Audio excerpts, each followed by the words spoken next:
Alors, les choses n'avancent pas forcément comme tu le voudrais dans ta vie, sans doute à cause de ton ego et de ton amour du travail inutile.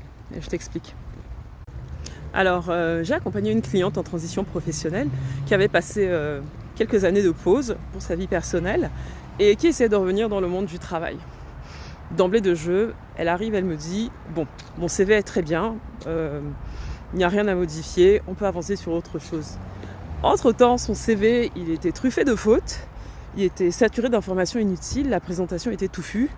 Elle-même était un moulin à paroles, elle avait du mal à écouter, ce qui est un peu paradoxal quand on vient être coaché. Mais aussi et surtout, son langage non verbal révélait le chaos intérieur, ça révélait inconsciemment le chaos intérieur qu'il y avait dans sa tête.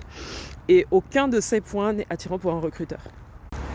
Mais elle est malgré tout persuadée qu'elle mérite le meilleur et elle ne comprend pas pourquoi ça ne marche pas parce qu'elle a une ribambelle de diplômes, elle a travaillé plus dur que nécessaire et comme beaucoup de femmes de type A, elle a suivi toutes les règles que la société indique comme étant des règles infaillibles de succès. Mais c'est plus compliqué que ça. Le problème c'est que dans la vie, au travail, en amour, il n'y a pas de médaille pour la souffrance inutile. Et la triste réalité c'est que ce n'est pas ton diplôme ou ton ego qui te mèneront à ta prochaine opportunité. C'est ta capacité à recevoir les bons conseils et à les appliquer. La Bible dit dans Proverbes que les projets échouent faute de délibération, mais ils réussissent quand il y a de nombreux conseillers. Donc même Dieu valide le coaching.